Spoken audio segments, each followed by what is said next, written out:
शक्तिमान पिता धन्यवाद करते हैं आज के सुंदर बाइबल अध्ययन के लिए।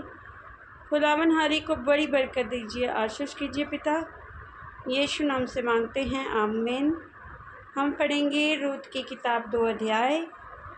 रूत बोज के खेतों में। नोमी के पति एलीमेलेक के कुल में उसका एक बड़ा धनी कुटुंबी था जिसका नाम बोज था। मोआबिन रूत ने नोमी से कहा, मुझे किसी खेत में जाने दे कि जो मुझ पर अनुग्रह की दृष्टि करे, उसके पीछे पीछे मैं सिला बीनती जाऊं। उसने कहा, चली जा बेटी। इसलिए वह जाकर एक खेत में लवने वालों के पीछे बीनने लगी। और जिस खेत में वह संजोग से गई थी वह एलीमेलेक के कुटुंबी बोज का था। और बोज बैतलहम से आकर लवने वालों से कहने लगा, यहोवा तुम्हारे संग रहे। और वे उससे बोले, यहोवा तुम्हें आशीष दे। तब बोज ने अपने इस सेवक से जो लवने वालों के ऊपर ठहराया गया था पूछा, वे किसकी कन्या हैं? जो सेवक लवने वालों के ऊपर ठहराया गया था उसने उत्तर दिया, वे मोआबिन कन्या हैं जो नोमी के संग मोआब देश से लौट आई है। उसने कहा था, मुझे लवने वालों के पीछे पीछे पुलों के बीच बीनने और बाले बटोरने दे।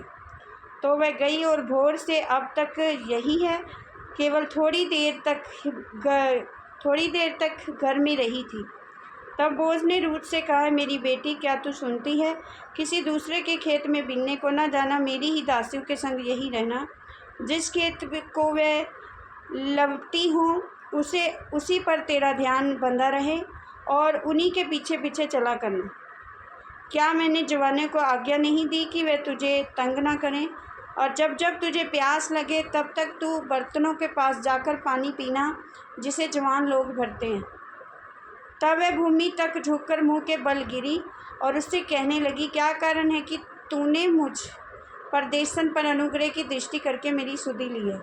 बोज ने उत्तर दिया, जो कुछ तूने पति की मृत्यु के बाद अपनी सास से किया है और जो तू किस प्रकार अपने माता पिता और जन्मभूमि को छोड़कर ऐसे लोगों में आई है जिनको तू पहले से ना जानती थी, ये सब तुझे विस्तार के साथ बताया गया है। यहोवा तेरे कार्य का फल दे और इस्राएल का परमेश्वर यहोवा जिसके पंखों तले तू शरण लेने आई है, तुझे पूरा बदला दे।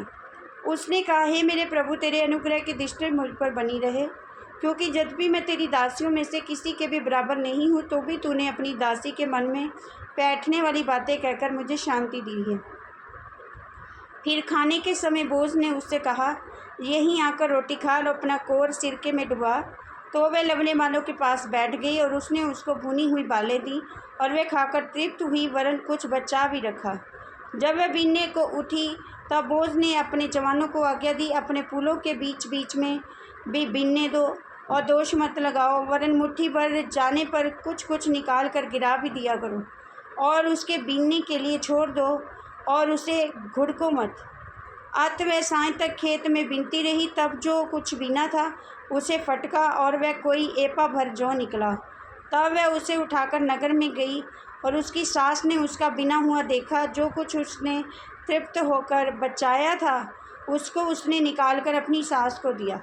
उसकी सास ने उसको पूछा, आज तू कहाँ बीनती और कहाँ काम करती थी? धन्य है वो जिसने तेरी सुधि ली है। तब उसने अपनी सास को बता दिया कि मैंने किसके पास काम किया है और कहाँ। जिस पुरुष के पास मैंने आज काम किया है उसका नाम बोज है। नोमी ने अपनी बहू से कहा, वे यहोवा की ओर से आशीष पाए, क्योंकि उसने ना तो जीवित पर से और ना मरे हुए पर से अपनी करुणा हटाई। फिर नोमी ने उससे कहा, वह पुरुष तो हमारा एक कुटुंबी है, वरन उनमें से है जिनको हमारी भूमि छुड़ाने का अधिकार है। तब रूत मोआबिन बोली, उसने मुझसे ये भी कहा कि जब तक मेरे सेवक मेरी सारी कटनी पूरी ना कर चुके तब तक उन्हीं के संग संग रहेंगे। और नोमी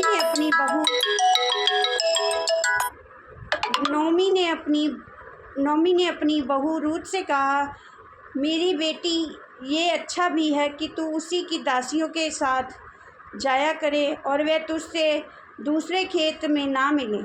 इसलिए रूत जौ और गेहूं दोनों की कटनी के लिए अंत तक बीनने के लिए बोज की दासियों के साथ साथ लगी रही और अपनी सास के यहाँ रहती थी। इस वचन के द्वारा प्रभु ब्लेस करेंगे, आमीन। सबको जय मसीह।